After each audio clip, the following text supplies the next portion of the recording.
Assalomu alaykum hurmatli kuzatuvchilar, aziz akalar, ukalar. Chorva boqadiganlar uchun qo'ydir, moldir, hashak kesishda qiynalmayman deganlarga akalar rossiyskiy jozlar taklif qilamiz. Mana o'zimizni remont bo'lganlaridan endi qo'l bo'ladi demayman, chunki rossiyskiy SCPda chiqqan jozlardan bular remont qilib tuzatilganidan yangi rekonstruksiya bo'lganlaridan akalar qo'l quruq universal liboy hashakni chiqarib beraveradi. Mana hozir somon chiqarib ko'rsatib o'tilyapti. Adresimiz Namangan viloyati, Namangan tumani, Tepaqo'rg'on qishlog'ida.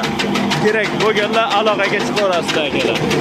Qishdan yozga qo'l quruq chiqaraveradi. Hozirga 10-yanvar 2026-yilda videoga olinyap turgan mana shu apparatimiz. Kerak bo'lganlar har xil turlaridan bor. O'zbekiston bo'ylab xudo xolasa yetkazib berish xizmati mavjud. Xo'p, dastlabki xizmatlari pullik lekin kerak bo'lganlar aloqaga chiqaverasizlar akalar. Kimga kerak bo'ladigan bo'lsa videolarni jo'natib qo'yamiz egalariga akalar. Kanalga obuna bo'lib, like tugmachasini bosib qo'yasizlar. Har xil videolardan kerak bo'ladigan bo'lsa, xohlasalaring mol savdosi, xohlasalaring qo'y yoki mashlarga mana shunaqa rossiyskiy jozlardan yo boshqalardan kerak bo'ladigan bo'lsa, akalar kommentariyaga yozinglar, qanaqa narsalardan videolardan ko'proq chiqaraylik. Asosan rossiyskiy jozlardan chiqaramiz. Keyingi videolarda ko'rishguncha akalar, sog' bo'linglar, salomat bo'linglar.